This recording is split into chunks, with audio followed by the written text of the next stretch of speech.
కరీంనగర్ పట్టణంలోని MLA camp కార్యాలయంలో minority విభాగం నాయకులు మీడియా సమావేశం నిర్వహించారు. కరీంనగర్ పట్టణంలోని ఎమ్మెల్యే క్యాంపు కార్యాలయంలో మైనార్టీ విభాగం నాయకులు మీడియా సమావేశాన్ని నిర్వహించారు. ఈ కార్యక్రమంలో మాజీ కోఆప్షన్ మెంబర్ జమాలుద్దీన్ మీడియాతో మాట్లాడుతూ ఇప్పుడున్న కాంగ్రెస్ ప్రభుత్వం మైనార్టీలను మోసం చేస్తోంది.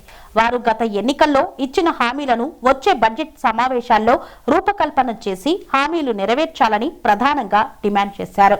అలాగే కాంగ్రెస్ మేనిఫెస్టో ఏదైతే ఇచ్చిందో వాటిని అమలు పరచాలని పేర్కొన్నారు. లేనిచో కాంగ్రెస్ ప్రభుత్వంపై మైనార్టీ విభాగం నాయకులు ఆందోళన చేపడతామని ప్రభుత్వాన్ని హెచ్చరిక జారీ చేశారు. ఈ కార్యక్రమంలో corporator Sheikh Yusuf Ali, minority house committee Ali Khan, minority నాయకులు హుస్సేన్, జమీలీ, 42వ division contested corporator Mohammed Khalid తదితరులు పాల్గొన్నారు.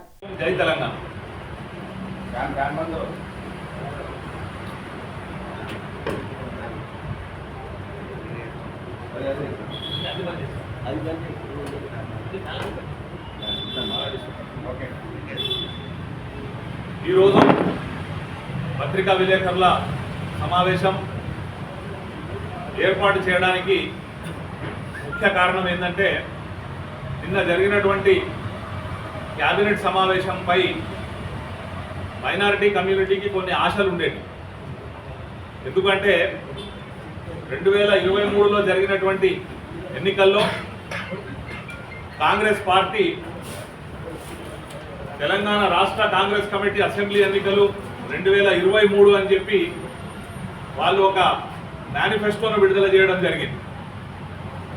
ఈ మేనిఫెస్టో విడుదలైన తర్వాత ఇప్పటికీ 2 బడ్జెట్లను ఈ యొక్క రాష్ట్ర ప్రభుత్వం ప్రవేశపెట్టింది.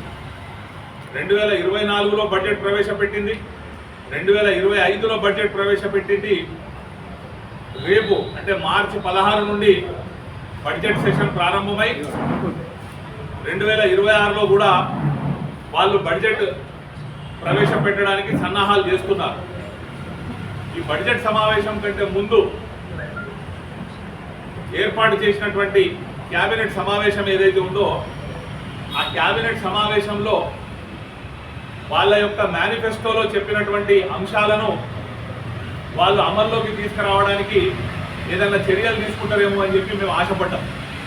నిన్న క్యాబినెట్ సమావేశాల నిర్ణయాలు చూసిన తర్వాత ఈ కాంగ్రెస్ ప్రభుత్వం ఏదైతే ఉందో తెలంగాణలోని 4 కోట్ల మంది ప్రజలతో పాటు అందులో భాగమైనటువంటి మైనారిటీ ప్రజలు అంటే ముస్లింలు, క్రిస్టియన్లు, సిక్కులు, బుద్ధిస్టు, జైన్లు వీళ్ళందరినీ కూడా మోసం చేస్తున్నది అని చెప్పి మరొక్కసారి అర్థమైంది. కాబట్టి ఇంకొక 25 రోజుల సమయం ఉన్నది బడ్జెట్ సమావేశానికి. దానికంటే ముందు వాళ్ళు ఏదైతే తమ యొక్క మేనిఫెస్టోలో చెప్పినటువంటి అంశాలు ఉన్నాయో మరొక్కసారి మీ ద్వారా ప్రభుత్వానికి గుర్తు చేసి ఆ అంశాలను అమలు చేయాలని చెప్పి డిమాండ్ చేయడానికి ఈ యొక్క సమావేశాన్ని ఏర్పాటు చేసినాం. మీరందరూ చూడొచ్చు, వాళ్ళు ఏదైతే మేనిఫెస్టో రిలీజ్ చేశారో అందులోని పేజ్ నెంబర్ 14 మరియు పేజ్ నెంబర్ 15లో 2 పేజీల్లో చాలా అంశాలను వాళ్ళు మైనారిటీ ప్రజలకు ప్రామిస్ చేయడం జరిగింది, వాగ్దానం చేయడం జరిగింది. అందులో ముఖ్యంగా ప్రభుత్వం ఏర్పడిన 6 నెలల లోపు కులగణన చేసి విద్యా ఉద్యోగ రంగాల్లో రిజర్వేషన్ పెంచుతామన్నారు.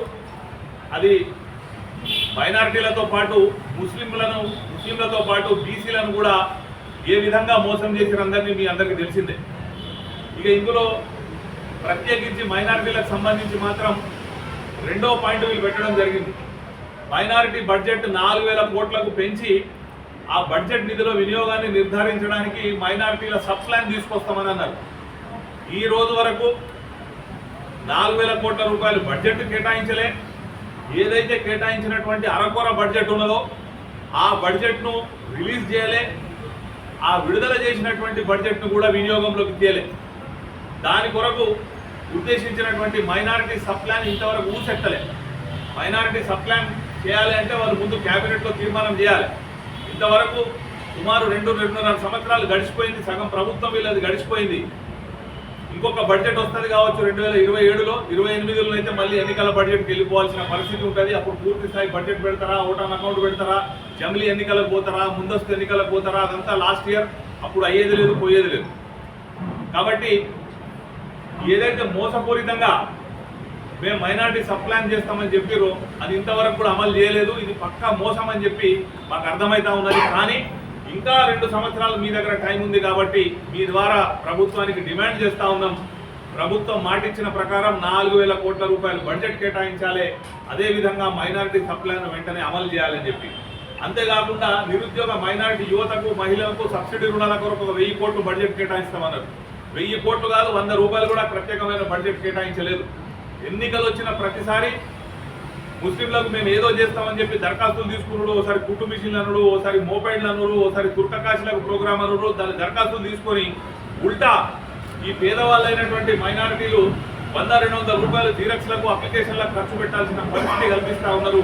దీన్ని తీవ్రంగా ఖండిస్తూ ఉన్నాం. ఇప్పుడు మళ్ళీ ఏదో దరఖాస్తులు తీసుకుని దుకాణం మొదలుపెట్టారు. ఇది మోసం చేయకుండా ఏ దరఖాస్తులు అయితే తీసుకుంటున్నారో వాళ్ళందరికీ కూడా తప్పకుండా రుణాలు ఇవ్వాలని చెప్పి కూడా మేము డిమాండ్ చేస్తూ ఉన్నాం. అంతేకాకుండా అబ్దుల్ కలాం తోఫా తాలీం పథకం ద్వారా 10th చదివిన వాళ్ళకు 10,000, ఇంటర్మీడియట్ పాస్ అయిన వాళ్ళకు 15,000, గ్రాడ్యుయేషన్ చేసిన వాళ్ళకు 25,000, పీజీ చేసిన వాళ్ళకు 1,00,000, పిహెచ్డి చేసిన వాళ్ళకు 5 లక్షలు, ఎంఫిల్ చేసిన వాళ్ళకు 5 లక్షలు ఇస్తామని అన్నారు. 5 లక్షలు 10,000 కాదు కదా, 5 రూపాయలు కూడా 10వ తరగతి పాస్ అయిన వాళ్ళకి ఇవ్వలేదు. ఇంకా ఇలా బాధాకరమైన అంశం ఏంటిది అంటే ప్రీ మెట్రిక్, పోస్ట్ మెట్రిక్ స్కాలర్షిప్లు కూడా గత 2 సంవత్సరాల నుంచి వీళ్ళు రిలీజ్ చేస్తలేరు. స్కాలర్షిప్ రిలీజ్ అవుతలేవు అని చెప్పి అసీమ్ అనే ఒక సంస్థ హైకోర్టులో ప్రజా ప్రయోజన వాద్యం బిల్ దాఖలు చేస్తే హైకోర్టు కూడా డైరెక్షన్ ఇచ్చింది వీళ్ళకు ప్రీ మెట్రిక్, పోస్ట్ మెట్రిక్ స్కాలర్షిప్లు ఇవ్వాలని. కానీ ఇంతవరకు హైకోర్టు డైరెక్షన్ కూడా ఫాలో చేసి వాళ్ళు స్కాలర్షిప్ రిలీజ్ చేయలేదు. వీళ్ళు కొత్తగా 10,000, 25,000, 1,00,000, 5 లక్షలు ఇస్తామన్న మాట పక్కన పెడితే గత ప్రభుత్వాలు ఇచ్చినటువంటి స్కాలర్షిప్లు ఇచ్చే పరిస్థితి కూడా ఈ ప్రభుత్వానికి లేదు. ఇది మోసం చేస్తున్నది. రేపు మళ్ళీ బడ్జెట్లో తప్పకుండా నిధులు కేటాయించి ఈ స్కాలర్షిప్లు రిలీజ్ చేయాలని చెప్పి డిమాండ్ చేస్తూ ఉన్నాం. Telangana Sikh minority finance corporation ఏర్పాటు చేస్తామన్నారు. సిక్కు మైనారిటీ కార్పొరేషన్ దిక్కు లేదు. వక్ఫ్ బోర్డు, మైనారిటీ క్రిస్టియన్ కార్పొరేషన్, హజ్ హౌస్, ఉర్దూ అకాడమీలో మైనారిటీల సంస్థల్లో ఖాళీలు భర్తీ చేస్తామన్నారు. ఒక్కటంటే ఒక్క ఖాళీ కూడా వీళ్ళు భర్తీ చేయలేదు. సింగిల్ ఖాళీ కూడా భర్తీ చేయలేదు. ఇది కూడా మోసపూరితమైన వాగ్దానం అని తేలిపోతా ఉన్నది. అంతేకాకుండా ఉర్దూ మీడియం పాఠశాలల్లో వేలాది ఖాళీలు ఉన్నాయి. అందులో రిజర్వేషన్లకు సంబంధించినటువంటి సమస్య ఉంది. అంటే ఎప్పుడు టీచర్ రిక్రూట్మెంట్ చేసినా ఎస్సీ, ఎస్టీలకు, బీసీలకు కూడా సీట్స్ రిజర్వ్ ఉంటాయి. కాబట్టి ఉర్దూ మీడియం చదివిన అభ్యర్థులు దొరకకపోతే 3 సార్లు నోటిఫికేషన్ ఇచ్చి ఆ తర్వాత దాన్ని డీనోటిఫై చేసే అవకాశం ఉంటుంది. మేము ప్రత్యేకమైన డిఎస్సి పెడతామన్నారు. ఈ రోజు వరకు కూడా ఆ దిశగా ఎలాంటి చర్యలు చేపట్టలేదు. ఇది మరొక మోసం కాంగ్రెస్ పార్టీ చేసిందని చెప్పి మేము చెప్తా ఉన్నాం. ఇమాంలు, మౌజిన్లు, ఖాదిన్లు, పాస్టర్లు, గ్రంథీలతో పాటు మత బోధకులందరికీ 10,000 నుండి 12,000 రూపాయలు గౌరవ వేతనం ఇస్తామన్నారు. ఉన్న 5,000 వీళ్ళు టైంకి ఇస్తలేరు. ఇప్పుడు రంజాన్ నెల స్టార్ట్ అయింది, ఇంకా డ్యూస్ ఉన్నాయి. కాబట్టి ఈ పెంచే ఏదైతే 5,000 నుంచి గతంలో కేసీఆర్ గారు ఉన్నప్పుడు 5,000 రూపాయలు గౌరవ వేతనం ఇచ్చారు, దాన్ని 10 నుంచి 12,000 పెంచుతామన్నారు. ఆ 10,000 లేదు, నా 11,000 లేదు, పాత 5,000 ఇవ్వడానికి కూడా వీళ్ళ చేతులు వస్తలేవు. కాబట్టి ఈ దిశగా కూడా ప్రభుత్వం చర్యలు తీసుకోవాలని చెప్పి మేము డిమాండ్ చేస్తూ ఉన్నాం. అంతేకాకుండా ముస్లిం, క్రిస్టియన్ శ్మశాన వాటికల రక్షణ చేపడతాం, భూములు కేటాయిస్తామన్నారు. కొత్తగా ఒక్క గజం భూమి కూడా ఇక్కడ కేటాయించలే.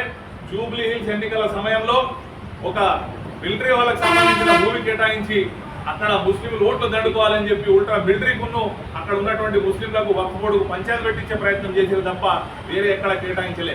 అంతేకాకుండా మన కరీంనగర్లో గతంలో ఉన్నటువంటి బీఆర్ఎస్ ప్రభుత్వం ఏదైతే కొత్తపల్లిలో 8.5 ఎకరాల భూమి ఈద్గా కొరకు కేటాయించిందో ఆ భూమిని కూడా వీళ్ళు తిరిగి గుంజుకున్నారు.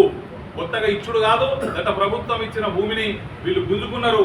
దీని మీద కూడా ఆ ప్రభుత్వం సమాధానం చెప్పాల్సిన అవసరం ఉన్నది. ఇక్కడ ఇంకొక అంశం నేను చెప్పదలుచుకున్నది ఏంటిది అంటే సెట్విన్ పునరుద్ధరణ చేస్తామన్నారు. సెట్విన్ పునరుద్ధరణ 2.5 సంవత్సరాలు గడిచిపోయింది. ఇంతవరకు హైదరాబాద్కు సంబంధించినటువంటి సెట్విన్ పునరుద్ధరించలేదు. అక్కడ ఒక ఓల్డ్ సిటీలో మౌలిక సదుపాయాలు అన్నారు. మరి ఓల్డ్ సిటీకి మేము ప్రాతినిధ్యం వహిస్తున్నామని చెప్పుకునే పార్టీ కూడా నోరు మూసుకొని ఉన్నది. ఆ పార్టీ కూడా మాట్లాడతలేదు.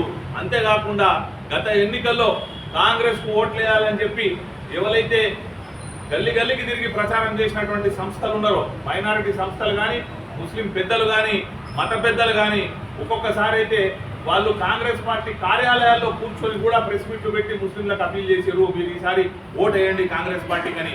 మరి ఆ పెద్దలు, ఆ సంస్థలు, ఆ ఆర్గనైజేషన్లు అన్ని కూడా ఇలా నోరు మూసుకొని ఉన్నారు కాబట్టి వాళ్ళందరూ కూడా బయటికి రావాలి, వాళ్ళందరూ కూడా ప్రభుత్వాన్ని నిలదీయాలి.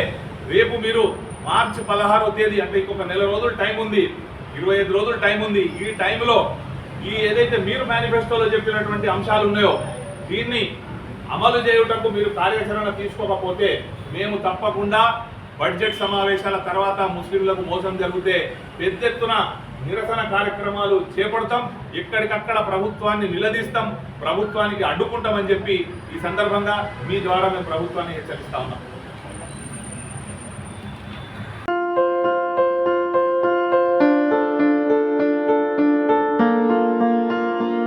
సంస్కృతి, సంప్రదాయం, ప్రేమ, ఆప్యాయత, రాజసం ఉట్టిపడే వేడుకలకు అనువైన ప్రదేశం ఎంఎల్ఎన్ కన్వెన్షన్ హాల్. కని విని ఎరుగని రీతిలో జరిగే మీ ఇంటి కళ్యాణ వైభోగానికి అందమైన కళ్యాణ వేదిక MLN convention hall. MLN convention hall ప్రత్యేకతలు: సువిశాలమైన wedding halls, centralise AC banquet hall మరియు విశాలమైన డైనింగ్ హాల్, వధువరుల కోసం ప్రత్యేక ఏసీ మరియు నాన్ ఏసీ గదులు, నక్షత్రాల వెలుగులో పచ్చని పచ్చికపై పార్టీల కోసం అనువైన గార్డెన్. ఎంఎల్ఎన్ కన్వెన్షన్ లో సీసీటీవీ పర్యవేక్షణతో పూర్తి భద్రత, 2000 వాహనాలు పార్కు చేసేందుకు సువిశాల పార్కింగ్ సౌకర్యం. మీ ఇంట జరిగే అన్ని శుభకార్యాలకు, పెళ్లి, reception, engagement, birthdays, get together, corporate events, ఏ ఇతర శుభకార్యాలకైనా అందమైన వేదిక ఎంఎల్ఎన్ కన్వెన్షన్ హాల్. బుకింగ్ కోసం సంప్రదించండి 7550438888 మరియు 7550428888. మా అడ్రస్ చీర్యాల లక్ష్మీ నరసింహస్వామి దేవాలయం ప్రక్కన, near outer ring road, Keesara junction, Cheeryal గ్రామం, మేడ్చల్ జిల్లా.